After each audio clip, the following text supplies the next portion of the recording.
Dear students, welcome to the lecture group. आज हम ninth class physics new book PTB 2025 से chapter number 7 जो कि थर्मल प्रॉपर्टीज़ ऑफ मैटर के बारे में है, इसकी एक्सरसाइज को सॉल्व करेंगे।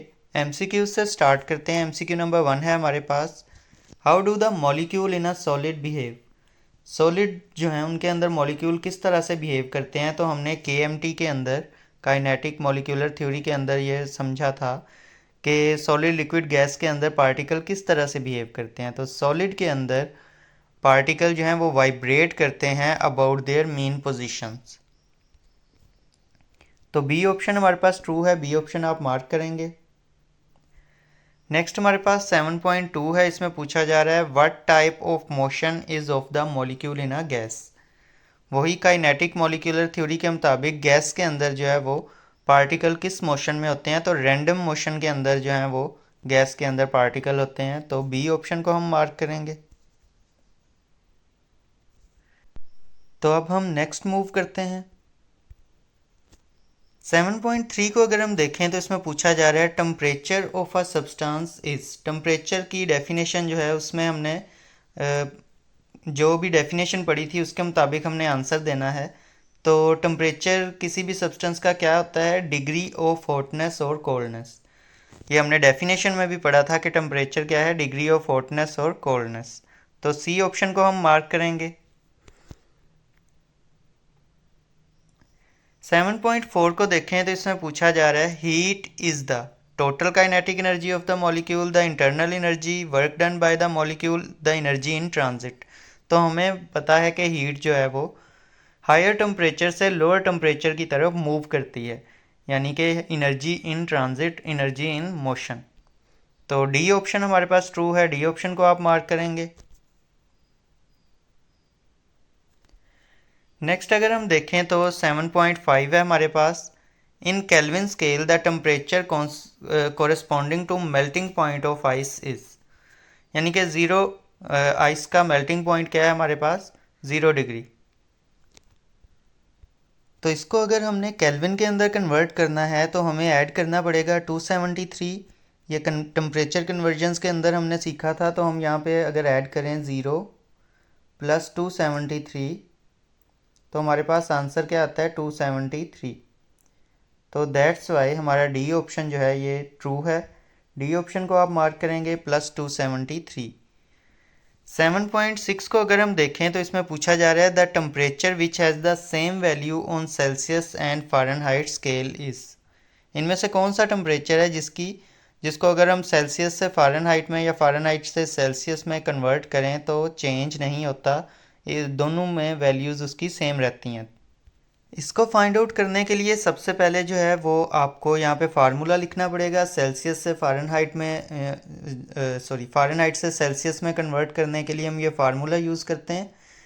तो इस बार हमने जो है वो सेल्सियस और फ़ारेनहाइट दोनों की जगह सेम एक ही जो है वो डिजिट देखना है, एक ही नंबर देखना है। तो इस वजह से हम कहेंगे कि हमें सेल्सियस का भी नहीं पता और फ़ारेनहाइट का भी नहीं पता, तो दोनों इक्वल आने चाहिए।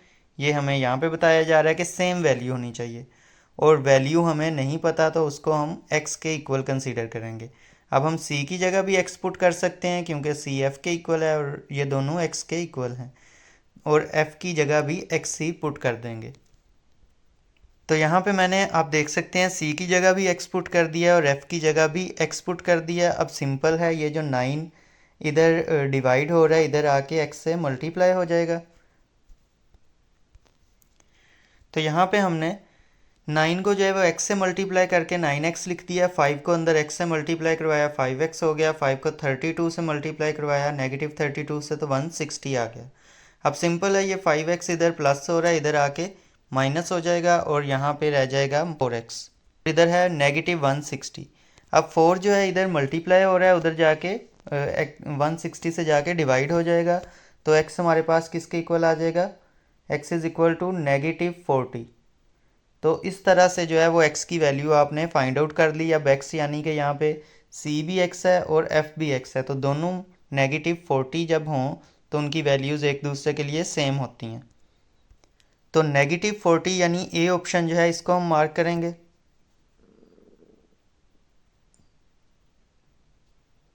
तो डेरिवेशन अगर आप ये सारी करना चाहते हैं तो कर लीजिए, अगर नहीं भी करते तो सिंपल ये याद रख लीजिए कि -40 जो है ये एक ऐसी वैल्यू है जो कि सेल्सियस और फ़ारेनहाइट स्केल पे इसकी सेम वैल्यू होती है। तो ये जो डेरिवेशन है ये करनी ज़रूरी नहीं है, ये जस्ट मैंने आपको समझाने के लिए की है। नेक्स्ट मूव करते हैं अब हम 7.7 को अगर हम देखें तो पूछा जा रहा है which one is a better choice for a liquid in glass thermometer.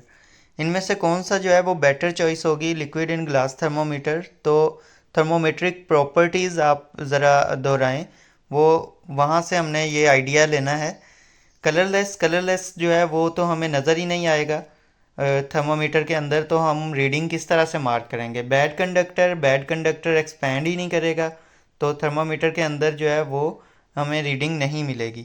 Expand linearly, अब एक्सपैंड लीनियरली का मतलब है कि टम्परेचर और उसके एक्सपेंशन में एक ख़ास रेशो हो। जब भी कोई एक ख़ास टम्परेचर बढ़े तो उसकी जो एक्सपेंशन है वो भी एक ख़ास बढ़े।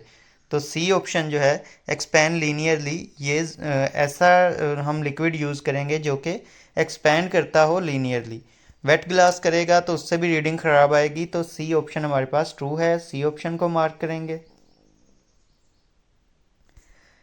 7.8 को देखें तो इसमें पूछा जा रहा है one disadvantage of using alcohol in a liquid in glass thermometer. Alcohol को यूज़ करने का लिक्विड इन ग्लास थर्मोमीटर में क्या नुकसान हो सकता है। तो large expansivity, it has low freezing point, it wet the glass tube, its expansion is linear. इसकी एक्सपेंशन लीनियर है, लो है फ्रीजिंग पॉइंट भी, ये भी एज अ डिसएडवांटेज नहीं है हमारे पास। लार्ज एक्सपेंसिविटी है, 6 टाइम मोर है मरकरी से, ये भी हमारे पास एडवांटेज है। तो it wet the glass tube, ये एक डिसएडवांटेज है कि ये इसके ड्रॉप्स जो हैं वो ग्लास ट्यूब के साथ चिपक जाएंगे, जिसकी वजह से जो ओरिजिनल हमारे पास एक्सपेंशन है वो नहीं आएगी डिफरेंट जगह पे। लेट से ये एक हमारे पास ग्लास ट्यूब है और ओवरऑल वॉल्यूम हमारे पास यहाँ तक पहुँचा है और कुछ जो ड्रॉप्स हैं वो यहाँ पे इस तरह से वेट कर रहे हैं ग्लास ट्यूब के साथ। तो क्या होगा कि ये जो यहाँ पे वॉल्यूम बनना चाहिए था एग्जैक्ट तो यहाँ पे आना चाहिए था, लेकिन वो ड्रॉप्स अब इसके साथ इस लिक्विड में शामिल ही नहीं है, जिसकी वजह से ये उससे कम रीडिंग दे रहा है। तो इस तरह से जो है वो रीडिंग जहाँ पे 31 आनी थी वहाँ पे 30 शो होगी। तो इस तरह से ये नुकसानदेह है, इस वजह से हम यहाँ पे लिखेंगे इसके आंसर में कि सी ऑप्शन जो है हमारे पास ट्रू है, यानी it wet the glass tube. Next है हमारे पास 7.9, इसमें पूछा जा रहा है water is not used as thermometric liquid mainly due to. Water को जो है वो थर्मोमेट्रिक लिक्विड में हम क्यों नहीं यूज़ करते, तो उसकी एक ही प्रॉपर्टी जो इसको थर्मोमीटर के लिए बेस्ट नहीं रहने देती वो है नॉन लीनियर एक्सपेंशन। आपको पता है कि वाटर जो है अगर उसको हम कूल करें तो वो जो है वो कॉन्ट्रैक्ट होता है, यानी सुखड़ता है और फ्रीज्ड होता है, जमना शुरू हो जाता है, करीब करीब आता है, डेंसिटी उसकी कम होना शुरू हो जाती है। लेकिन 0 डिग्री तक तो ये लीनियरली कॉन्ट्रैक्ट कर रहा होता है। जैसे ही 0 से 4 पे लेके जाते हैं तो ये कॉन्ट्रैक्ट की बजाय एक्सपैंड करना शुरू कर देता है। तो आपने देखा होगा कि इसी वजह से पानी के ऊपर बर्फ़ तैरना शुरू कर देती है, क्योंकि बर्फ़ की डेंसिटी कम हो जाती है। हालांकि सॉलिड की डेंसिटी तो ज़्यादा होनी चाहिए कि वो कॉन्ट्रैक्ट होके कॉन्ट्रैक्शन की वजह से उसकी डेंसिटी हाई होनी चाहिए, और बर्फ़ जो है वो पानी के ऊपर तैरती है फिर भी, इट्स मीन कि उसकी डेंसिटी कम हो जाती है। तो वाटर की यही अब नॉर्मल बिहेवियर है जिसके हम कहते हैं नॉन लीनियर एक्सपेंशन। तो इसको आपने सी ऑप्शन को मार्क करना है। 7.10 को देखें तो इसमें पूछा जा रहा है thermometer has a narrow capillary tube so that it. एक थर्मोमीटर जो है उसकी नैरो कैपिलरी ट्यूब होती है ताकि वो, अब इस कॉन्सेप्ट को जो है वो आपने समझना है। अक्सर जो यूट्यूब पे वीडियो हैं या टीचर्स हैं वो इसको यूँ एक्सप्लेन कर रहे हैं कि quickly respond to temperature changes, जबकि ये एक प्रॉपर आंसर नहीं है। पॉसिबल आंसर में से इसके जो चांसेस हैं बहुत कम हैं, क्योंकि क्विक रिस्पॉन्स जो है उसको मैं एक बार आपको थर्मोमीटर की पिक्चर दिखाता हूँ, वहाँ से समझ लेते हैं। लेकिन जो क्विक रिस्पॉन्स होता है वो तो डिपेंड करता है बल्ब के ऊपर, कि बल्ब की जो वाल है वो कितनी जो है वो पतली है। जितनी पतली और गुड कंडक्टर होगी उतनी जल्दी वो जो टेम्परेचर है उसको ट्रांसफ़र कर देगी थर्मोमीट्रिक लिक्विड को, और वो जो है एक्सपैंड करेगा, तो उससे क्विक रिस्पॉन्स हमें, ठीक है, जल्दी से उसको ट्रांसफ़र हो जाएगा। तो बल्ब की वाल से ये वाला जो ऑप्शन है ये जुड़ा हुआ है कि बल्ब की जो वाल है वो जितनी गुड कंडक्टर होगी और जितनी बारीक होगी उतनी जल्दी वो टेम्परेचर को सेंस करेगा और उतनी जल्दी रिस्पॉन्ड करेगा। इसका जो ट्रू ऑप्शन है नैरो कैपिलरी का वो है give a large change for a given temperature rise. यानी अगर हम जितनी बारीक अगर हम वो लेंगे कैपिलरी ट्यूब, जितनी हमारी बारीक होगी उतना हल्का सा भी एक्सपेंशन उसमें ज़्यादा जो है वो कैपिलरी ट्यूब के अंदर बारीक होने की वजह से वो ज़्यादा लिक्विड ऊपर को ट्रैवल करेगा। वही अगर हमारी कैपिलरी ट्यूब जो है वो वाइडर होती तो उसमें एक्सपेंशन जो है वो वाज़े तौर पे लिक्विड इतना ऊपर को मूव नहीं कर पाता क्योंकि उसका सरफेस एरिया बहुत ज़्यादा है। तो कैपिलरी ट्यूब बारीक होने की वजह भी हमने पढ़ी थी थर्मोमीटर के अंदर, ताकि जो कम थोड़ी सी भी लिक्विड एक्सपैंड करे तो अच्छा खासा उसमें वाज़े चेंज हमें नज़र आए। कैपिलरी एक्शन ही ये इंडिकेट करता है। तो इसमें आपने कंफ्यूज बिल्कुल नहीं होना। तो इसका सी ऑप्शन जो है वो ट्रू है, सी ऑप्शन को आपने मार्क करना है। Give a large change for a given temperature rise, यानी हल्का सा भी टेम्परेचर राइज किया जाए तो एक्सपेंशन बेशक थोड़ी सी हो लेकिन कैपिलरी एक्शन की वजह से वो अच्छा खासा जो है वो चेंज हमें नज़र आएगा। नेक्स्ट अब हम मूव करते हैं। लास्ट MCQ है हमारे पास 7.11, which thermometer is most suitable for recording rapidly varying temperature. तो हमने जो है वो थर्मोकपल थर्मोमीटर के अंदर ये पढ़ा था कि ये ऐसे थर्मोमीटर हैं जो कि रैपिडली वेरिंग टेम्परेचर को मेजर करने के लिए ज़्यादा फिजिबल हैं, ज़्यादा यूज़फुल हैं। तो ए ऑप्शन हमारे पास ट्रू है, ए ऑप्शन मार्क करेंगे। अब हम जो है वो नेक्स्ट वीडियो में शॉर्ट क्वेश्चन आंसर्स को सॉल्व करेंगे।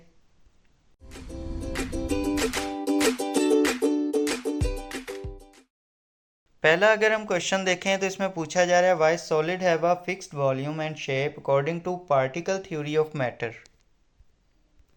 बुक में पेज नंबर जो है 149 है। यहाँ पे in case of solid the intermolecular forces are so strong that they keep the molecule bound, so the molecule are held at fixed position but still they show vibrational motion about their fixed point.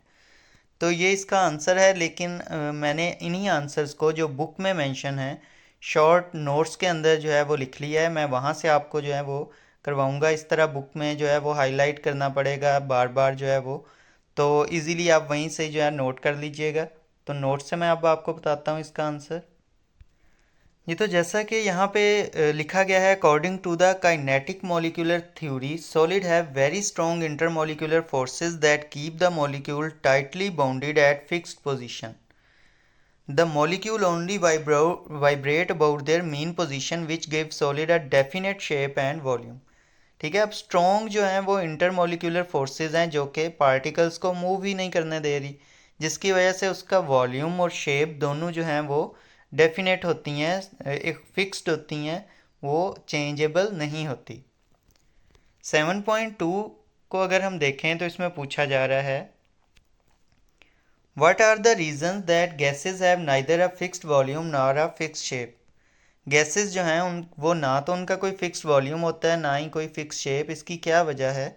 तो जिस तरह solid में हमने intermolecular forces की basis पे बताया है वैसे ही अब हम गैसेस को भी एक्सप्लेन करते हैं। The molecules are far apart and the intermolecular forces are very weak. ठीक है, इंटरमोलिकुलर फोर्सेस जो हैं वो बहुत वीक होती हैं, पार्टिकल्स को खींच के रखने वाली फोर्सेस, जिसकी वजह से पार्टिकल एक दूसरे से बहुत दूर चले जाते हैं। As a result gas molecule move freely in all direction. तो गैसेस के मॉलिक्यूल जो हैं वो हर डायरेक्शन में मूव करते हैं क्योंकि उन्हें कोई भी पकड़ के रखने वाली फोर्स इतनी स्ट्रॉन्ग नहीं है कि उन्हें रोक सके। Therefore gases do not have a definite volume और shape and expand to fill the container. इसकी वजह से गैसेस जो हैं वो जितनी उन्हें स्पेस दी जाए उतनी स्पेस में वो एक्सपैंड हो जाते हैं। कोई उनका वॉल्यूम नहीं है ना ही उनकी कोई शेप है, वो कंटेनर के लिहाज से खुद को अरेंज कर लेते हैं पार्टिकल्स। नेक्स्ट 7.3 है हमारे पास, इसमें पूछा जा रहा है compare the spacing of molecule in a solid liquid and gaseous state. तो सिंपल है, सॉलिड के अंदर मॉलिक्यूल जो है वेरी क्लोजली या वेरी टाइटली पैक्ड आप लिखेंगे due to strong intermolecular forces. Liquid के अंदर molecule are closer than gases but can slide over each other. ठीक है, गैसेस से तो बहुत ज़्यादा करीब होते हैं, लेकिन स्टिल वो सॉलिड की तरह इतने टाइटली पैक नहीं होते कि वो मूव ही ना कर सकें अपनी जगह से, बल्कि वो मूव कर सकते हैं, लेकिन क्या कर सकते हैं, स्लाइड ओवर ईच अदर, यानी इतना मूव कर सकते हैं कि एक दूसरे के साथ साथ स्लाइड कर सकते हैं। ये नहीं है कि एक दूसरे को छोड़ के ही चले जाएं गैसेस की तरह। इसी तरह अगर हम गैसेस की बात करें तो molecules are far apart and move freely in random direction. Gases में पार्टिकल्स की अरेंजमेंट ऐसे है कि वो एक दूसरे से बहुत दूर दूर हैं और रैंडम डायरेक्शन में मूव भी कर रहे हैं। 7.4 पे मूव करते हैं, इसमें पूछा जा रहा है जी what is the effect of raising the temperature of a liquid. जब हम किसी भी लिक्विड का टेम्परेचर राइज करते हैं हीट करके, तो क्या उसके जो मॉलिक्यूल्स हैं उस पर क्या इफेक्ट आता है। तो raising the temperature increase the kinetic energy of molecule. Kinetic energy क्या है, basically energy due to motion. It's mean अगर हम काइनेटिक एनर्जी इंक्रीज कर रहे हैं मॉलिक्यूल की, तो उनके अंदर मोशन जो है वो इंक्रीज कर रहे हैं, making their motion more vigorous. This में result in faster movement and potentially change of state. अब इसकी वजह से क्या होगा कि पार्टिकल्स की मूवमेंट फास्टर हो जाएंगी, और अगर एक हद से ज़्यादा उन्हें उनका टेम्परेचर राइज किया तो सॉलिड स्टेट किस में चेंज हो सकती है, लिक्विड के अंदर। और अगर लिक्विड का चेंज करें तो वो किस में चेंज हो सकता है, गैस के अंदर। तो हम लिक्विड की बात कर रहे हैं, तो लिक्विड को अगर हमने ज़्यादा हीट किया तो उसका मोशन जो है वो इतना स्लाइडिंग जो है आहिस्ता आहिस्ता स्लाइडिंग इतनी ज़्यादा होती जाएगी कि वो पार्टिकल एक दूसरे से दूर होना शुरू हो जाएंगे और गैसेस में चेंज होना शुरू हो जाएंगे। तो लिक्विड से गैस में चेंज हो जाएंगे। नेक्स्ट 7.5 है हमारे पास, इसमें पूछा जा रहा है what is meant by temperature of a body. किसी बॉडी के टेम्परेचर से क्या मुराद है। तो temperature is the degree of hotness और coldness of a body. It is also physical quantity that determine the direction of heat flow between the object. जहाँ पे टेम्परेचर ज़्यादा होगा वहाँ से लेस टेम्परेचर वाली साइड पे हीट जो है वो फ्लो करेगी। तो टेम्परेचर क्या है, बेसिकली डिग्री ऑफ हॉटनेस और कोल्डनेस ऑफ अ बॉडी। 7.6 को देखें तो इसमें पूछा जा रहा है define heat as energy in transit. Energy in transit mean energy in motion. Heat is the energy transferred from one object to another due to temperature difference. जैसा कि मैंने बताया था, हायर टेम्परेचर से लोअर टेम्परेचर की तरफ heat जो है वो मूव करती है। It only refers to energy in motion not the energy stored in a substance. और ये हीट जो है ये हम एनर्जी के मोशन को ही बोलते हैं, ना कि स्टोर्ड एनर्जी को। अब हम नेक्स्ट मूव करते हैं जी। तो नेक्स्ट क्वेश्चन है हमारे पास what is meant by thermometric properties of a substance. Describe some thermometric properties. तो थर्मोमेट्रिक प्रॉपर्टीज उन फिजिकल प्रॉपर्टीज को हम बोलते हैं जो कि change in a measurable way with temperature. ठीक है, जो कि किसी भी सब्सटेंस की वो प्रॉपर्टीज़, वो फिजिकल प्रॉपर्टीज़ जो कि चेंज होती हों टेम्परेचर के चेंज होने से, और इतना चेंज होती हों कि वो मेजरेबल हो। क्यों, क्योंकि उसका इस्तेमाल हमने करना होता है थर्मोमीटर के अंदर to measure temperature and use to determine temperature using thermometer. तो ये आपने याद रखना है, थर्मोमेट्रिक प्रॉपर्टीज़ हम किसी भी सब्सटेंस की ऐसी फिजिकल प्रॉपर्टीज़ को बोलते हैं जो कि टेम्परेचर के चेंज होने से मेजरेबल हद तक चेंज होती हों। उसमें से इम्पोर्टेंट प्रॉपर्टीज़ कौन सी हैं, गुड कंडक्टर ऑफ हीट होना चाहिए। उसकी क्या वजह है, the substance should allow heat to pass through it quickly so that it can respond rapidly to temperature change. क्योंकि अगर वो कंडक्टर नहीं होगा तो उसमें से हीट जो है वो पास नहीं करेगी और वो एक्सपैंड नहीं करेगा। अगर एक्सपैंड नहीं करेगा, जिस तरह मरकरी जो है हम थर्मोमीटर के अंदर यूज़ करते हैं क्योंकि ये गुड कंडक्टर है और वाइडली एक्सपैंड करता है जब इसे हीट किया जाता है, जिसकी वजह से ये नैरो कैपिलरी के अंदर जो है वो राइज करता है और हमें रीडिंग मिल जाती है। नंबर 2 पे high boiling point. High boiling point होने का क्या फ़ायदा है, high boiling point ensure that the liquid inside thermometer does not evaporate at high temperature.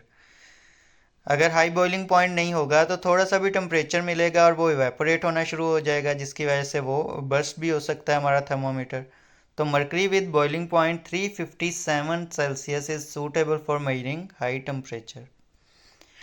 इसी तरह जो है वो लो फ्रीजिंग पॉइंट भी होना चाहिए। लो फ्रीजिंग पॉइंट क्यों ज़रूरी है? A low freezing point prevent the liquid from solidifying at low temperature.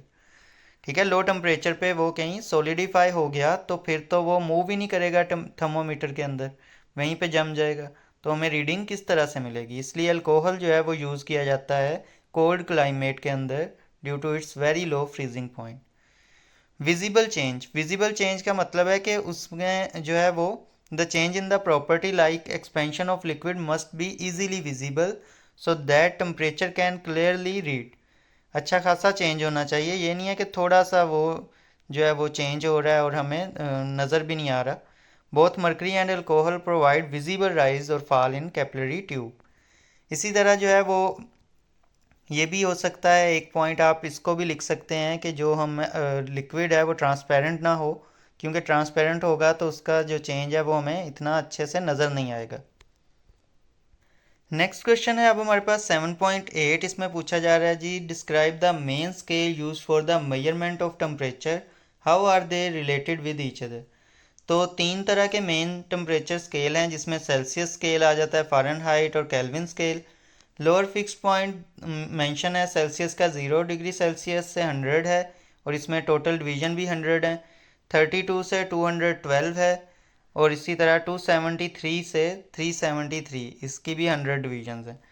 इसी तरह अगर हम फार्मूलाज देखें कि किस तरह से ये एक दूसरे के साथ रिलेटेड हैं, जो कन्वर्जन्स में हमने पढ़ा था, तो ये वो फार्मूलाज हैं जिनसे हम बता सकते हैं कि ये एक दूसरे से किस तरह रिलेटेड हैं। ये फ़ारेनहाइट से सेल्सियस किस तरह रिलेटेड है, सेल्सियस से फ़ारेनहाइट किस तरह से रिलेटेड है, केल्विन से सेल्सियस किस तरह से रिलेटेड है। तो ये फार्मूलाज आपने जस्ट लिख देने हैं, इसी से ही रिलेशन जो है वो शो हो जाएगा।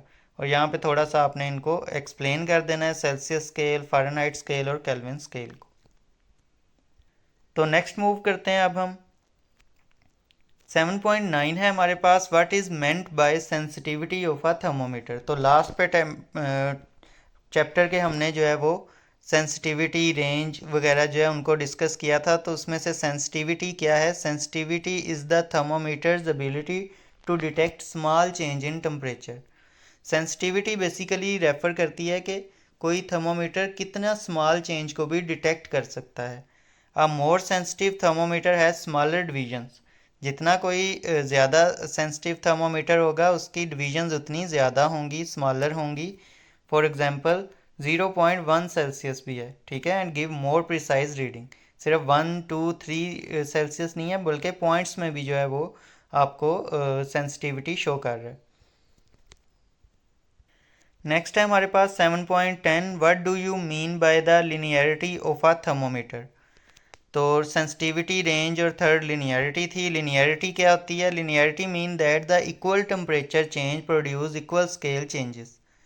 ठीक है, जितना टेम्परेचर और एक्सपेंशन में एक ख़ास रेशो हो, ठीक है, across the thermometer a good linear thermometer has evenly spaced marking for accurate measurement. यानी ख़ास जो रेशो में जितना टेम्परेचर इंक्रीज़ हो उतना ही चेंज प्रोड्यूस हो स्केल के ऊपर, ठीक है। इससे क्या होगा कि तमाम जो स्पेसिस हैं वो इवनली स्पेसिस मार्किंग थर्मोमीटर के ऊपर बनी होंगी। यानी हर एक जो 1 2 3 सेल्सियस जो है उनके दरमियान इक्वल जो है वो स्पेस होगी, और इसकी वजह से जो एक्यूरेट मेजरमेंट है वो हमें मिलेगी। 7.11 है हमारे पास, इसमें पूछा जा रहा है what make the scale readings of a thermometer accurate. तो इसमें कुछ फैक्टर्स आप लिख सकते हैं, जैसे uniform expansion of the thermometric liquid. जितनी यूनिफॉर्म एक्सपेंशन होगी उतना जो है वो एक्यूरेट वैल्यू आएगी। प्रॉपर कैलिब्रेशन, हमें अच्छे से कैलिब्रेट भी करना आना चाहिए उसे। Use of good conductor liquid like mercury, या ये आप टेम्परेचर के लिहाज से मरकरी या अल्कोहल को सिलेक्ट कर सकते हैं। Even bore of the capillary tube, capillary tube का बोर जो है वो भी इवन होना चाहिए। नेक्स्ट है 7.12 हमारे पास, what is meant, what determine the direction of heat flow. बहुत आसान सा सवाल है कि हीट जो है उसका फ़्लो किस साइड को होता है या उसकी डायरेक्शन क्या चीज़ डिटरमिन करती है। तो टेम्परेचर का डिफरेंस जो है वो डिटरमिन करता है direction of heat flow from higher temperature body to the lower temperature one. Heat हमेशा हायर से लोअर की तरफ फ्लो करती है, हायर टेम्परेचर से लोअर टेम्परेचर की तरफ। नेक्स्ट है 7.13 हमारे पास। इसमें उन्होंने कहा है distinguish between heat and internal energy. Heat क्या है? हीट है एनर्जी इन ट्रांजिट और मोशन, जबकि इंटरनल एनर्जी क्या है? इंटरनल एनर्जी है energy stored in molecules. Okay, heat है एग्जिस्ट ओनली ड्यूरिंग ट्रांसफ़र, और इंटरनल एनर्जी जो है वो एग्जिस्ट इनसाइड द सब्सटेंस। ये सिर्फ ट्रांसफ़र के वक्त एग्जिस्ट करती है, वो हर वक्त मौजूद होती है। डिपेंड ऑन टेम्परेचर डिफरेंस, ये टेम्परेचर डिफरेंस पे हीट डिपेंड कर रही है। वहीं पे इंटरनल एनर्जी जो है वो डिपेंड करती है काइनेटिक और पोटेंशियल एनर्जी मॉलिक्यूल्स की, दोनों तरह की एनर्जीज पे डिपेंड कर रही होती है। नेक्स्ट अब मूव करते हैं। 7.14 है हमारे पास। When you touch a cold surface does cold travel from the surface to your hand और does energy travel from your hand to the cold surface. बहुत अच्छा सवाल है ये वाला, कि पूछा ये जा रहा है कि अगर आप किसी ठंडी जगह पे फिंगर लगाते हैं तो आपको लगता है कि आपकी फिंगर जो है वो ठंडी हो रही है, तो क्या आपकी फिंगर में जो है वो ठंडक आ रही है या आपकी फिंगर से जो हीट है वो निकल रही है? इन दोनों में से कौन सा प्रोसेस हो रहा है? तो energy travel from your hand to the cold surface, आपकी जो हाथ की उंगली जो कि टच कर रही है सरफेस को, उसकी जो हीट है वो निकल के जा रही है ट्रेवल करके उस सरफेस में। तो energy travel from your hand to the cold surface because your body is at higher temperature and heat flow from the hot to cold, not the other way around. तो आपकी body क्योंकि higher temperature पे है तो आपकी body से जो है वो हीट फ्लो करेगी कोल्ड थिंग में, ना कि वहाँ से ठंडक जो है वो आपके हाथ में आएगी। तो ये आप लोगों ने याद रखना है कि टेम्परेचर डिफरेंस हायर से लो की तरफ जो है वो हीट मूव करती है। नेक्स्ट हमारे पास 7.15 है। काफ़ी ज़्यादा सवाल हैं यहाँ पे, शॉर्ट क्वेश्चन आंसर।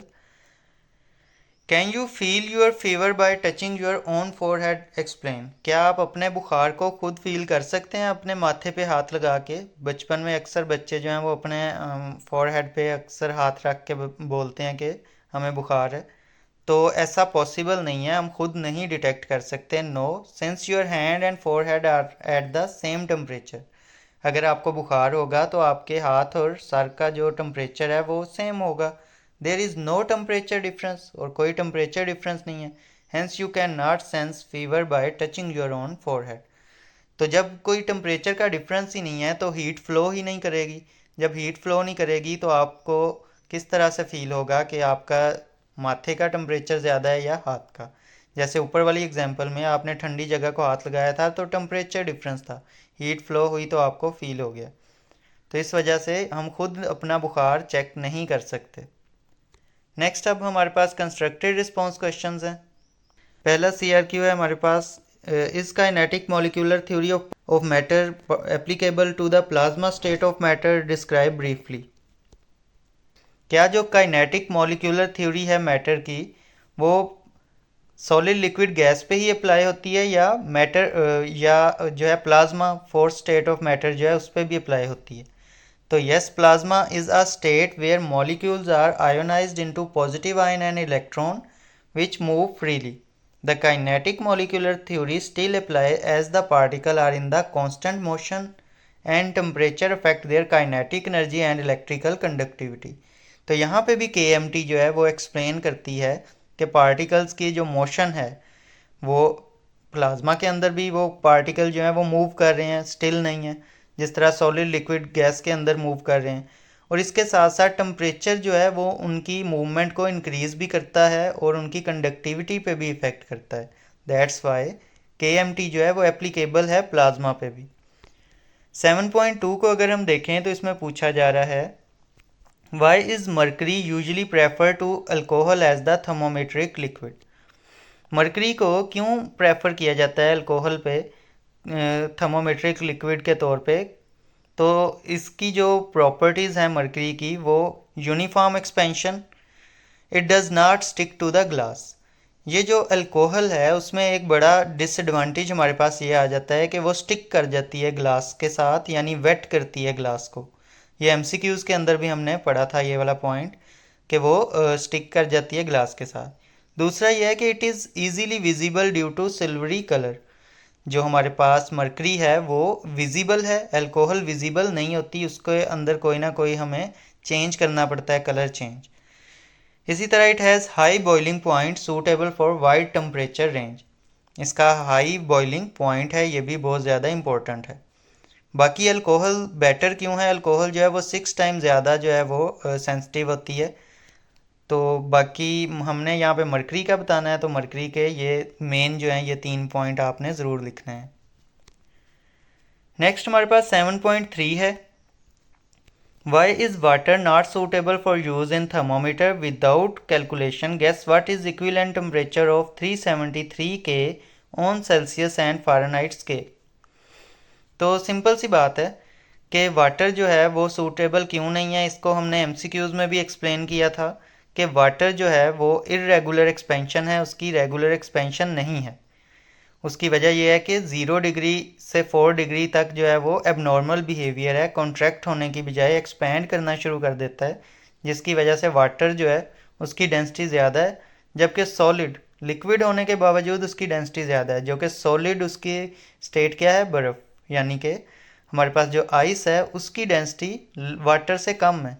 इस वजह से वो वाटर के ऊपर तैरना शुरू कर देती है, हालांकि जो चीज़ कॉन्ट्रैक्ट हो रही होती है उसको जो है वो ज़्यादा हैवी होना चाहिए, उसकी डेंसिटी ज़्यादा होनी चाहिए।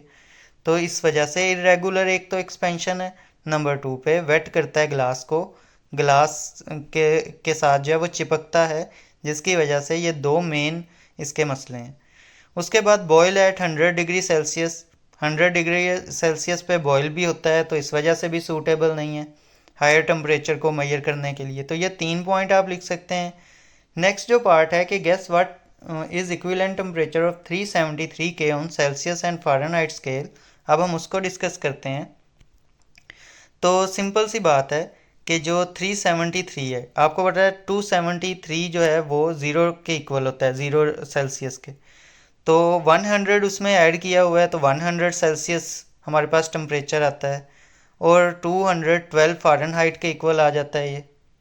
तो इस तरह से अगर आपको सिंपल बॉइलिंग पॉइंट ही पता है ना वाटर का तीनों टेम्परेचर स्केल्स के अंदर, तो आप इसका आंसर बता सकते हैं कि केल्विन के अंदर 373 बनता है, सेल्सियस के अंदर 100 है बॉइलिंग पॉइंट, और इसी तरह फ़ारेनहाइट के अंदर 212 है। तो सिर्फ बॉइलिंग पॉइंट अगर आपको याद हों वाटर के, तो आप इसका आंसर इजीली बता सकते हैं। नेक्स्ट जो है हमारे पास वो 7.4 है, इसमें पूछा जा रहा है mention 2 ways in which the design of a liquid in glass thermometer may be altered to increase its sensitivity. कौन से चेंजेस हम करेंगे लिक्विड इन ग्लास थर्मोमीटर में कि उसकी जो सेंसिटिविटी है, यानी सेंस करने की पावर है, वो इंक्रीज हो जाएगी। तो नंबर 1 है use a liquid with greater expansivity like alcohol. ऐसा लिक्विड यूज़ करें जो कि कम टेम्परेचर चेंज पे ज़्यादा एक्सपैंड करे, ठीक है, जैसे कि अल्कोहल है 6 टाइम ज़्यादा एक्सपैंड करता है मरकरी से। नंबर 2 पे make the capillary tube narrower, जितना आप उसको नैरो बना सकते हैं कैपिलरी ट्यूब को उतना नैरो बनाएं, उससे क्या होगा कि एक्सपेंशन अच्छी खासी नज़र आएगी, ठीक है, थोड़ा सा भी चेंज होगा तो जितनी नैरो यानी बारीक आपकी कैपिलरी ट्यूब होगी उतना वो ज़्यादा उस कैपिलरी ट्यूब में ऊपर को ट्रैवल करेगा, तो वाज़े चेंज हमें नज़र आएगा। अगर कैपिलरी ट्यूब हमारी नैरो नहीं होगी, वाइडर होगी, तो अच्छा खासा एक्सपेंशन भी हल्का सा बस उसमें ऊपर को ट्रैवल करेगा। तो ये 2 पॉइंट जो हैं आप इस तरह से लिख सकते हैं। मज़ीद एक पॉइंट मैं आपको बता देता हूँ कि जो हमारे पास बल्ब है उसको बारीक बनाया जाए और ऐसा मटेरियल वहाँ पे यूज़ किया जाए कि वो ज़्यादा गुड कंडक्टर हो, ठीक है। सवाल पूछा जा रहा है जी 7.5 में 1 litre of water is heated by a stove and its temperature rise by 2 degree Celsius. If 2 litre of water is heated on the same stove of the same time what will be then rise in temperature. अब 1 litre से अगर हम 2 litre पानी कर दें और उतना ही time के लिए उतने ही टेम्परेचर पे उसे हीट किया जाए, तो या उतनी ही देर के लिए उसे हीट किया जाए तो क्या उसमें चेंज आएगा? तो सिंपल है, विदाउट कैलकुलेशन जो हमारे जहन में आएगा कि पानी को डबल कर दिया गया है, तो इट्स मीन टेम्परेचर चेंज अब हाफ होगा, यानी कि temperature rise will be less because more water need more energy. So the temperature rise will be about 1 degree Celsius, half of the rise in 1 litre.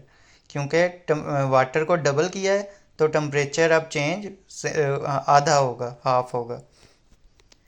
Next हमारे पास है जी 7.6। इसमें पूछा जा रहा है why are there no negative number on the Kelvin scale.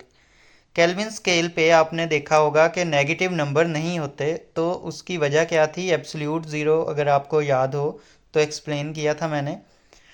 Because zero के यानी absolute zero is the lowest possible temperature where molecule motion stop, यानी कि ज़ीरो से नीचे तो टेम्परेचर जाएगा ही नहीं, वहाँ पे मैटर एग्जिस्ट ही नहीं करेगा।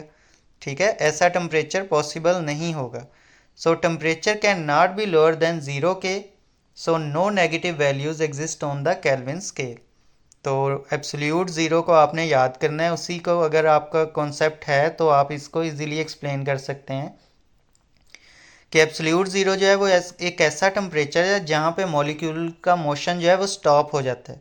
अगर उससे कम टेम्परेचर किया जाए तो मैटर एग्जिस्ट ही नहीं कर पाएगा, तो इस वजह से नेगेटिव में हमने केल्विन स्केल के ऊपर रीडिंग्स नोट ही नहीं की।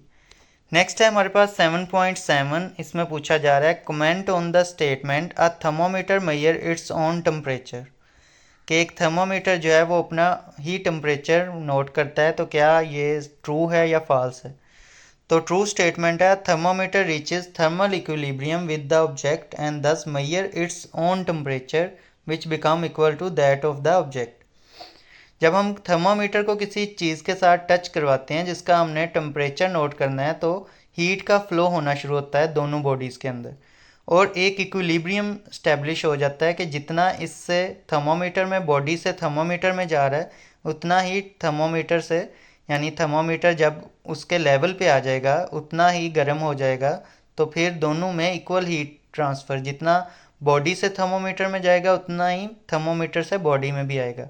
तो ये एक इक्विलिब्रियम जो है वो डेवलप हो जाएगा, और दस the measure its own temperature. और बाद में आप बॉडी का टेम्परेचर नोट करें या थर्मामीटर अपना ही टेम्परेचर नोट कर ले, दोनों एक ही टेम्परेचर पे मौजूद होते हैं, तो थर्मामीटर अपना ही टेम्परेचर फिर नोट कर लेता है which become equal to that of the object. अब हम नेक्स्ट क्वेश्चन पे मूव करते हैं जो कि है 7.8। इसमें पूछा जा रहा है जी there are various object made of cotton wood plastic metal it is in a winter night compare their temperature with the air temperature by touching them with your hand. अब इनका जो है वो टेम्परेचर हमने फाइंड आउट करना है, वो भी हाथ से फील करके। All object are at the same temperature as the air. तमाम ऑब्जेक्ट जो हैं वो सेम टेम्परेचर पे होंगे जिस पे एयर है, बट मेटल फील कोल्डर। लेकिन फिर भी हमें मेटल जो है वो ज़्यादा ठंडा लगेगा because it conduct heat away from your hand faster.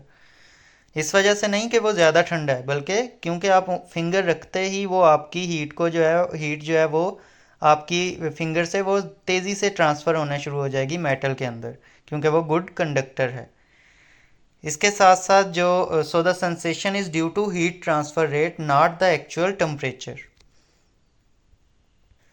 बाकियों का जो है वो सेपरेटली मैंने कंपेयर इसलिए नहीं किया क्योंकि कॉटन प्लास्टिक और मेटल जो कॉटन प्लास्टिक वुड जो हैं ये तमाम जो हैं ये कंडक्टर नहीं है।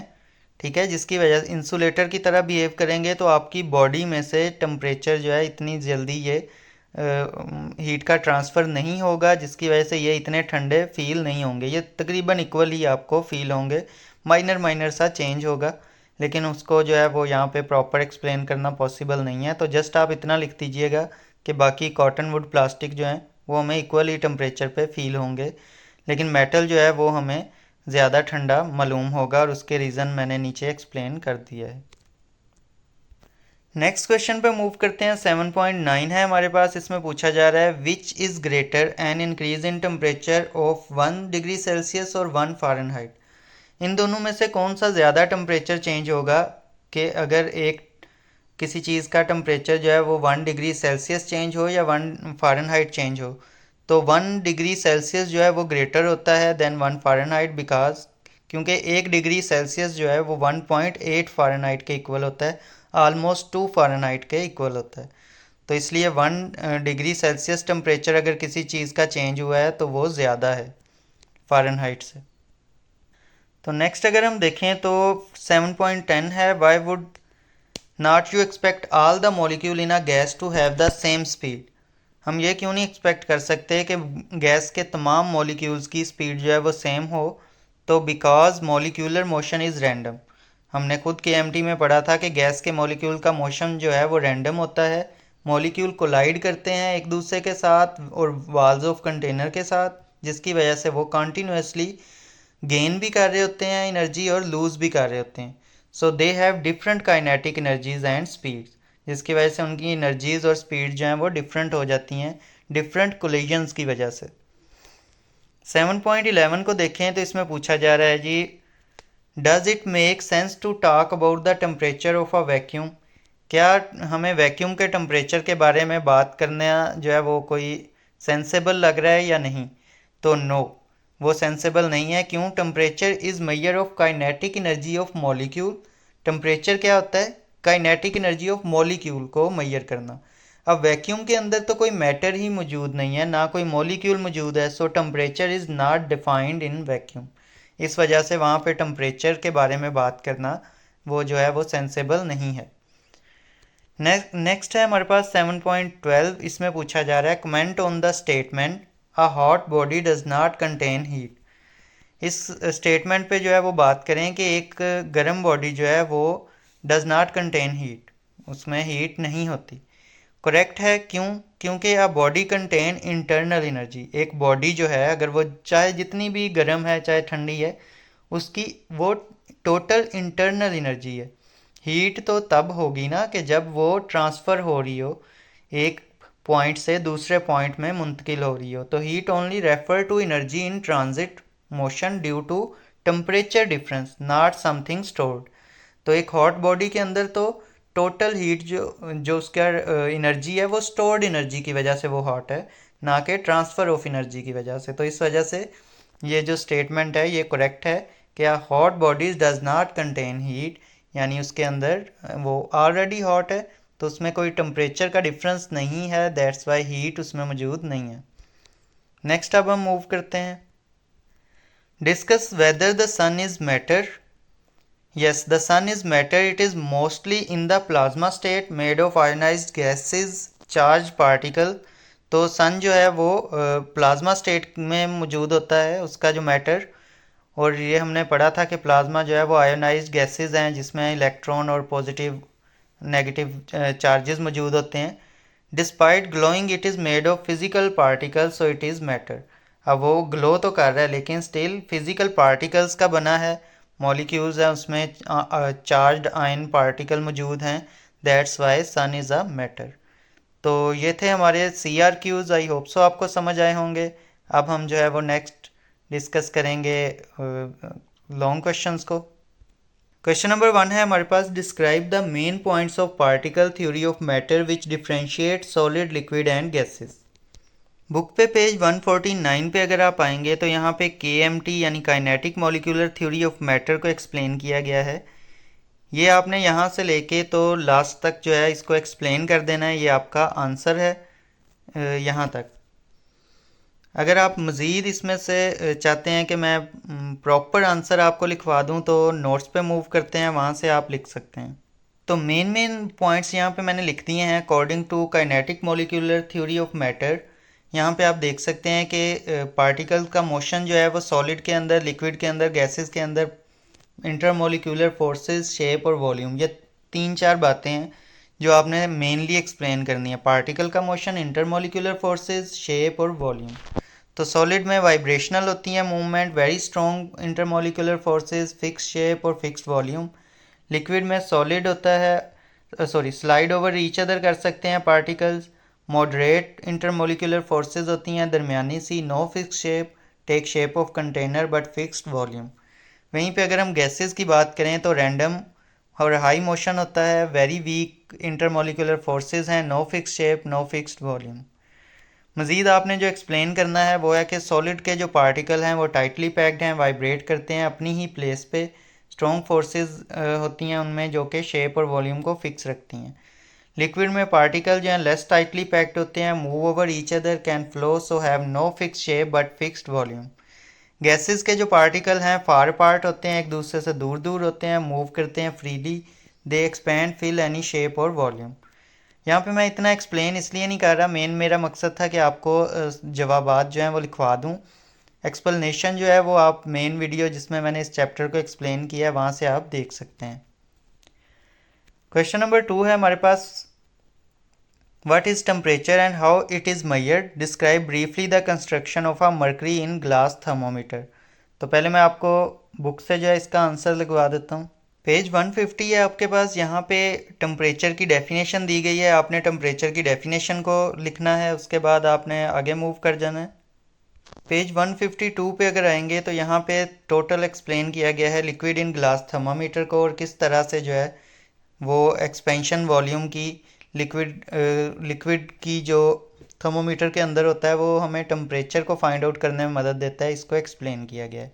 तो आप ये वाला पैराग्राफ जो है ये कंप्लीट लिखेंगे, ये वाला topic sorry, liquid in glass thermometer. तो अगर मैं आपको प्रॉपर आंसर दूं तो टेम्परेचर क्या है, डिग्री ऑफ हॉटनेस और coldness of a body, it also determine the direction of heat flow from higher to lower temperature.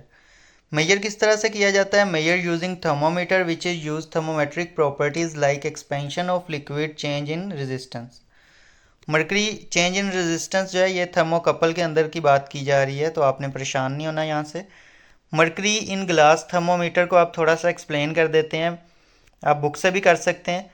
तो mercury in glass thermometer, it consist of a glass bulb filled with mercury, narrow capillary tube where mercury rise when.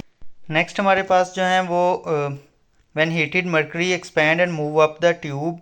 Number 2 पे height of the mercury column indicate the temperature. तो ये बातें जो हैं वहाँ पे जो मैंने आपको पैराग्राफ दिखाया था mercury sorry liquid in glass thermometer वाला, उसमें ये सारी बातें लिखी हुई हैं, यहाँ पे बस मैंने पॉइंट्स में लिख दी हैं। और मर्करी को क्यों यूज़ किया जा रहा है उसकी थर्मोमेट्रिक प्रॉपर्टीज़ साथ लिखते हैं। It has uniform expansion, it does not stick to glass, यानी वेट नहीं करता ग्लास को। It is visible and metallic, ये नज़र आएगा आपको, मतलब ये नज़र आ रहा होगा आपको उसके अंदर थर्मोमीटर के अंदर, इसके अंदर कोई कलर वगैरह ऐड करने की ज़रूरत नहीं है। It has high boiling and low freezing point. तो ये थर्मोमेट्रिक प्रॉपर्टीज़ हैं। लास्ट पे जो है आपने इसकी डायाग्राम ज़रूर ड्रा करनी है, डायाग्राम के बगैर जो है लॉन्ग क्वेश्चन को कभी भी नहीं छोड़ते, अगर उसकी डायाग्राम हो तो ज़रूर ड्रा करते हैं। नेक्स्ट क्वेश्चन है हमारे पास जी 7.3, compare the 3 scales used for measuring temperature. Page number 153 है आपके पास, यहाँ पे प्रॉपर हेडिंग के साथ है टेम्परेचर स्केल्स, उसके अंदर ये तीनों स्केल्स दिए गए हैं, Celsius, centigrade, Fahrenheit, kelvin scale. इनको थोड़ा थोड़ा आपने एक्सप्लेन कर देना है, और उसके बाद जो है एक कन्वर्जन्स ऑफ टेम्परेचर वाली जो है इसको एक एग्जांपल को या यहाँ तक एटलीस्ट आपको इसको भी एक्सप्लेन करना है, तो ये आपका आंसर होगा। नेक्स्ट क्वेश्चन है हमारे पास 7.4, what is meant bye sensitive range and linearity of thermometer, explain with examples. Page number 155 है आपके पास, यहाँ पे 7.4 की हेडिंग है sensitivity, range and linearity of thermometer. ये कंप्लीट आपने यहाँ पे जो है वो मेंशन करना है लिनियरिटी के लास्ट तक। नेक्स्ट क्वेश्चन है 7.5, explain how the parameters mention in question 7.4 are improved in the structure of a glass in thermometer. यानी कि ये जो 7.4 में सेंसिटिविटी, रेंज और लिनियरिटी बताई गई है, इसको इम्प्रूव किस तरह से कर सकते हैं हम ग्लास थर्मोमीटर के अंदर। तो इसकी इम्प्रूवमेंट जो है उसके लिए कुछ चीज़ें ज़रूरी हैं, वो मैं आपको बताता हूँ। प्रॉपर आंसर को मैं यहाँ पे एक्सप्लेन कर देता हूँ, आप स्क्रीनशॉट भी ले सकते हैं, नोट्स जो हैं वो शेयर भी कर दिए जाएंगे। तो सेंसिटिविटी को बेहतर करने के लिए जितनी आप नैरो बोर कैपिलरी यूज़ करेंगे उतना आपके लिए फ़ायदेमंद होगा, उतना सेंसिटिव हो जाएगा, क्योंकि हेल्प करेगा स्मॉल एक्सपेंशन को मोर विजिबल करके। यानी जितनी कैपिलरी ट्यूब जो है वो नैरो होगी, उतनी बारीक होने की वजह से थोड़ा सा भी उसके अंदर लिक्विड एक्सपैंड करेगा तो वो अच्छा खासा राइज करेगा उसके अंदर। ठीक है, अगर वाइडर होगी तो राइज जो है लिक्विड का राइज जो है वो कम होगा। तो जितनी नैरो आप यूज़ करेंगे उतना राइज जो है वो आपको विजिबल नज़र आएगा। पहला ये आप लिख सकते हैं, इसको एक्सप्लेन करेंगे ना जब इस बात को, तो काफ़ी लॉन्ग आंसर बन जाएगा आपका। नंबर 2 पे using liquid with higher expansivity, तो जितना आप ऐसा लिक्विड यूज़ करें जिसकी एक्सपेंसिविटी जो है वो ज़्यादा है, लाइक अल्कोहल, अल्कोहल की जो है वो 6 टाइम ज़्यादा होती है मरकरी से, तो ये एक आप लिख सकते हैं, इससे भी इम्प्रूव होगी सेंसिटिविटी। नेक्स्ट जो है वो रेंज है, रेंज को किस तरह से हम बेहतर कर सकते हैं किसी भी थर्मोमीटर की, यूजिंग मरकरी अलावा wide range due to its high boiling and low freezing point, तो ऐसा लिक्विड यूज़ करें जिसका हाई बॉइलिंग और लो फ्रीजिंग पॉइंट है, वो जिस तरह मरकरी है ये एक बहुत अच्छा लिक्विड है इस लिहाज से। और जबकि रेंज जो है वो आपने डिसाइड करनी है कि आप थर्मोमीटर यूज़ कहाँ पे कर रहे हैं, क्या आप किसी ठंडे इलाके में यूज़ कर रहे हैं। अगर आप ठंडे इलाके में यूज़ कर रहे हैं तो फिर आपको अल्कोहल वाला जो है वो थर्मोमीटर यूज़ करना पड़ेगा, क्योंकि उसका वो फ्रीज़ होता है -112 सेल्सियस पे। ठीक है, तो ये मरकरी से ज़्यादा बेहतर है। इसी तरह आपने देखना है कि आपकी रेंज कितनी है, क्या आप लेबॉर्ट्री में यूज़ कर रहे हैं या सिंपल आप जो है वो ह्यूमंस के ऊपर यूज़ कर रहे हैं उनका टेम्परेचर के लिए। तो थर्मोमीटर की भी टाइप्स होती हैं, डिफरेंट टाइप में डिफरेंट टाइप का जो है वो लिक्विड डालना चाहिए रेंज के लिहाज से। नेक्स्ट है लिनियरिटी को किस तरह से इम्प्रूव किया जा सकता है, तो यूनिफॉर्म कैपिलरी ट्यूब होनी चाहिए, इंश्योर इवन एक्सपेंशन, जितनी यूनिफॉर्म कैपिलरी ट्यूब होगी उतनी उसमें इवन एक्सपेंशन होगी। ठीक है, ये नहीं होना चाहिए कि कैपिलरी ट्यूब जो है वो कहीं पे वाइडर है कहीं पे नैरो। तो number 2, mercury and alcohol both have fairly uniform thermal expansion, mercury और अल्कोहल दोनों की जो एक्सपेंशन है वो यूनिफॉर्म है, leading to the accurate linear scale marking, तो आपने ऐसा ही जो है वो लिक्विड यूज़ करना है जिसकी यूनिफॉर्म थर्मल एक्सपेंशन है, वाटर वगैरह या इस तरह की और लिक्विड यूज़ नहीं करने जिनकी जो थर्मल एक्सपेंशन है वो लीनियर नहीं है या यूनिफॉर्म नहीं है। तो इस चीज़ को आपने यहाँ पे एक्सप्लेन करना है। सेंसिटिविटी में एक और पॉइंट भी आप एक्सप्लेन कर सकते हैं कि बल्ब जो है उसकी थिन ग्लास वाल होनी चाहिए, जितनी ज़्यादा थिन होगी उतना, और ऐसा मटेरियल यूज़ होना चाहिए यहाँ पे जो कि गुड कंडक्टर हो, तो उससे भी सेंसिटिविटी जो है वो इंक्रीज़ होगी, टेम्परेचर जो है वो इजीली ट्रांसफ़र हो जाएगा लिक्विड तक, जितना ये बारीक होगा उतना फास्टली वो ट्रांसफ़र हो जाएगा। तो ये भी आप एक्सप्लेन कर सकते हैं साथ साथ। ये थे हमारे comprehensive question, I hope so आपको समझ आए होंगे। आर्टिकल 1 है 7.1, the temperature of a normal human body on Fahrenheit scale is 98.6 Fahrenheit, convert it into Celsius scale and kelvin scale. इसके आंसर के लिए टेम्परेचर कन्वर्जन से आपने जस्ट जो है वो फार्मूलाज ले लेने हैं, यहाँ पे मैंने मेंशन भी कर दिए हैं। कन्वर्ट करना है जब सेल्सियस में, तो सेल्सियस का क्या फार्मूला है हमारे पास, 5/9 टेम्परेचर इन फ़ारेनहाइट -32। तो यहाँ पे टेम्परेचर इन फ़ारेनहाइट हमने बस मेंशन कर देना है, यहाँ पे देखें 5/9 एज इट इज़ लिखा रहने दिया, फ़ारेनहाइट में टेम्परेचर लिख दिया, 98.6 -32 किया। तो जब इसकी कैलकुलेशन को परफॉर्म किया, पहले इस ब्रैकेट को सॉल्व करना है, तो ब्रैकेट का आंसर आ गया 66.6।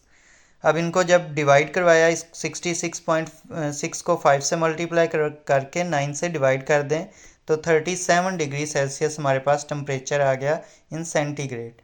तो 98.6 फ़ारेनहाइट को इस तरह से हम सेल्सियस में कन्वर्ट कर सकते हैं, या 37 डिग्री सेल्सियस आ गया। अब हमने कन्वर्ट करना है केल्विन में, तो केल्विन में जो कन्वर्ट करने के लिए हमें पहले सेल्सियस में जो है वो पता होना चाहिए, क्योंकि हमारा फार्मूला जो है वो डिमांड करता है, तो इस वजह से पहले सेल्सियस में मैंने कन्वर्ट किया है। सिंपल है जी, फार्मूला हम लगाएंगे केल्विन का, क्या है, बहुत ही आसान है कि सेल्सियस में जो भी सेल्सियस में टेम्परेचर है उसमें प्लस कर दें 273, तो आपका केल्विन में टेम्परेचर आ जाएगा। तो यहाँ पे हमने सिंपल सेल्सियस में टेम्परेचर लिखा, यही वाला 37, प्लस कर दिया 273, तो हमारे पास 310 केल्विन टेम्परेचर आ गया। तो आंसर हमारे दोनों जो हैं वो आप देख सकते हैं, 37 डिग्री सेल्सियस में कन्वर्ट हो गया 98.6 फ़ारेनहाइट, और 310 केल्विन के भी इक्वल है। नेक्स्ट अब हम न्यूमेरिकल को देखते हैं। 7.2 में पूछा जा रहा है at what temperature Celsius and Fahrenheit thermometer readings would be the same, किस टेम्परेचर पे सेल्सियस और फ़ारेनहाइट की रीडिंग जो है वो सेम होंगी। पहले मैंने एमसीक्यूज़ में भी इसको सॉल्व करवाया है, एक मेथड वहाँ पे है, यहाँ पे मैं थोड़ा सा चेंज करके मेथड सॉल्व करूँगा ताकि अगर वो वाला समझ नहीं आया तो ये वाला समझ आ जाए।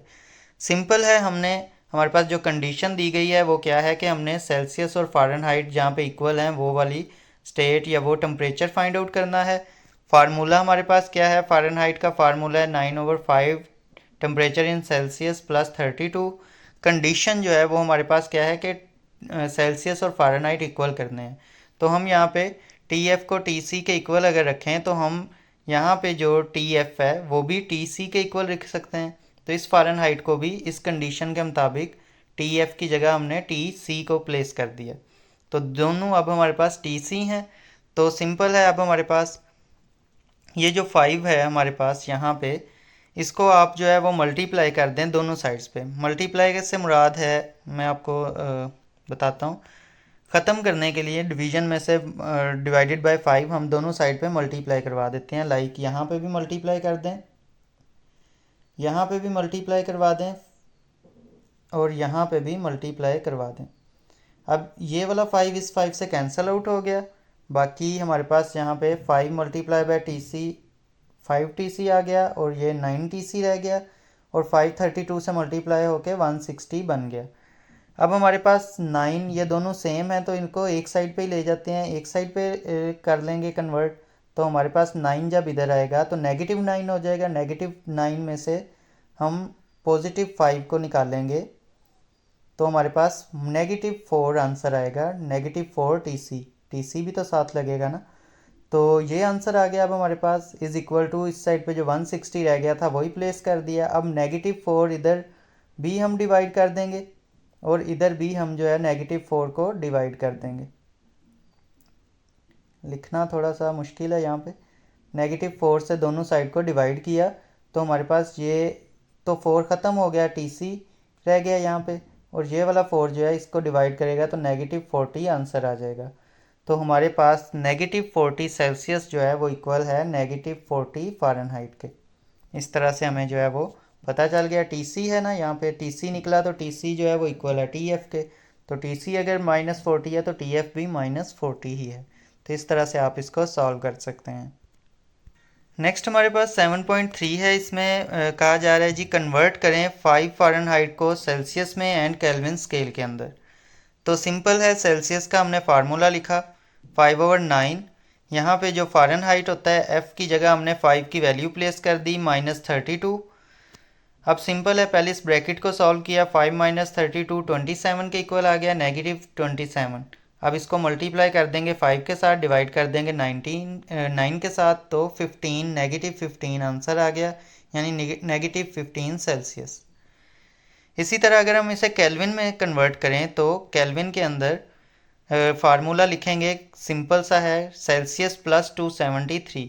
सेल्सियस हमारे पास -15 है तो यहाँ पे हमने -15 को पुट किया प्लस 273 किया तो 258 के जो है हमारे पास आंसर आ गया।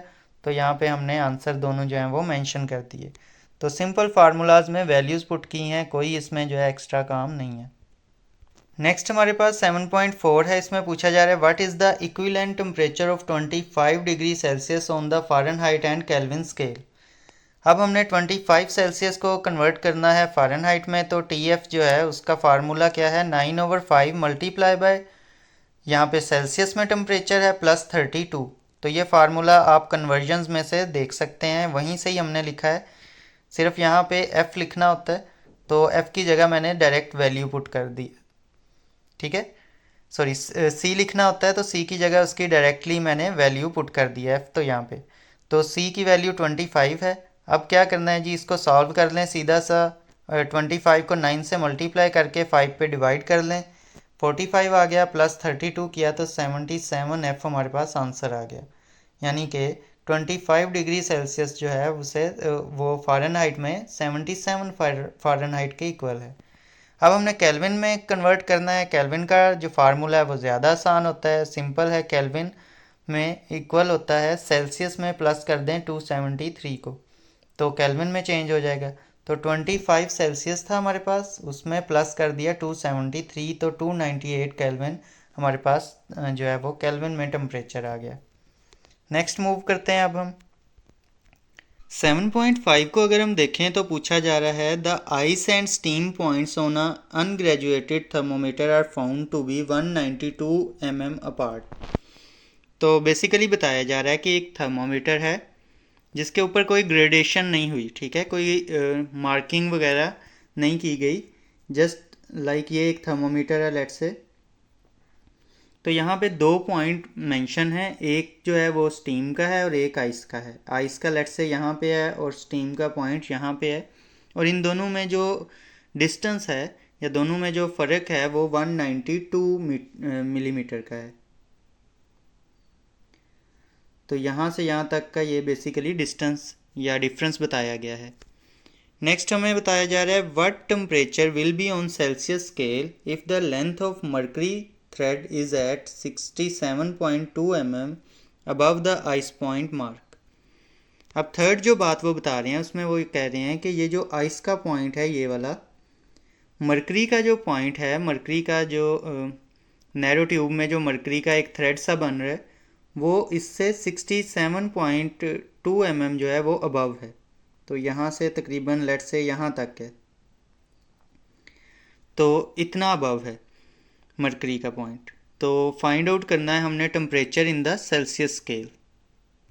अगर क्वेश्चन आपको समझ आ गया है तो सॉल्यूशन की तरफ मूव करते हैं। 2 चीज़ें हमें बताई गई हैं, distance between ice point and steam point, और उसके साथ साथ मर्करी का लेवल। इसके लिए जो फार्मूला यूज़ होना है वो बुक के अंदर तो मेंशन नहीं किया गया, तो ये बेसिक वो फार्मूला है जो कि हमने इस्तेमाल करना है। इसमें आपको वाज़े तौर पे नज़र आ रहा है कि टेम्परेचर अगर हमने सेल्सियस में फाइंड आउट करना है तो मर्करी की हाइट ऊपर लिखनी है और डिवाइड कर देना है टोटल लेंथ जो हमें दी गई है मल्टीप्लाई बाय 100, और मल्टीप्लाई करवा देना है 100 के साथ। तो मर्करी की हाइट जो है वो हमें दी गई थी 67.2, और टोटल जो लेंथ थी आइस और स्टीम के पॉइंट के दरमियान वो 192 थी।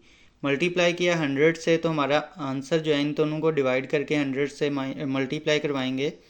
डिवाइड करने से 0.35, मल्टीप्लाई करेंगे 100 से तो 35 डिग्री सेल्सियस जो है हमारा आंसर आ जाएगा।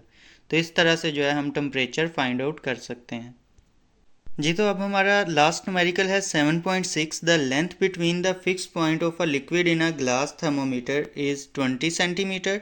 If the mercury level is 4.5 cm above the lower mark, what is the temperature on the Fahrenheit scale?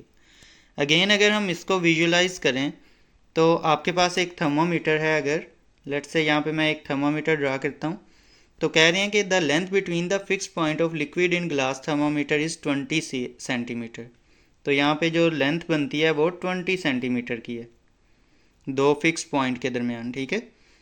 एक ये लेट से पॉइंट है और एक ये पॉइंट है, इन दोनों के दरमियान 20 सेंटीमीटर जो है वो डिस्टेंस है। If the mercury level is 4.5, नीचे वाले पॉइंट से हम यहाँ से लेते हैं कि यहाँ तक जो है मर्करी का लेवल है जो कि 4.5 बन रहा है। तो फाइंड करना है हमने अबव द लोअर मार्क से 4.5 अबव है। What is the temperature on the Fahrenheit scale. इस बार हमने फ़ारेनहाइट स्केल पे टेम्परेचर जो है वो फाइंड आउट करना है। जो फार्मूला था उसमें हम सेल्सियस में फाइंड आउट करते हैं, तो पहले हम सेल्सियस में फाइंड कर लेंगे, बाद में उसे फ़ारेनहाइट में कन्वर्ट कर लेंगे। इसी फार्मूले को यूज़ करेंगे जो लास्ट क्वेश्चन में यूज़ किया था, temperature mercury height total length multiply by 100। Mercury height से डिवाइड करनी है टोटल लेंथ, तो मर्करी हाइट हमें 4.5 बताई गई है, टोटल लेंथ 20 है, मल्टीप्लाई बाय 100 किया तो 22.5 डिग्री सेल्सियस जो है हमारे पास टेम्परेचर आ गया। अब सिंपल है, सेल्सियस को हमने फ़ारेनहाइट के अंदर कन्वर्ट कर लेना है। ये तो टेम्परेचर कन्वर्जन्स में जो फार्मूलाज दिए गए हैं वहीं से एक फार्मूला लिया है, यहाँ पे बस उसमें TF मेंशन किया हुआ है और इससे TC मेंशन किए।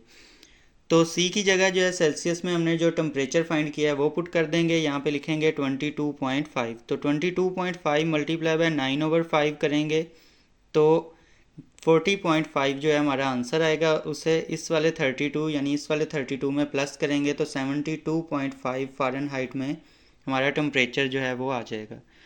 तो ये थे आज के हमारे तमाम न्यूमेरिकल्स। आई होप सो आपको समझ आए होंगे। तो अगर आपको समझ आए हैं तो वीडियो को लाइक ज़रूर कीजिएगा और चैनल को भी सब्सक्राइब कर दीजिएगा।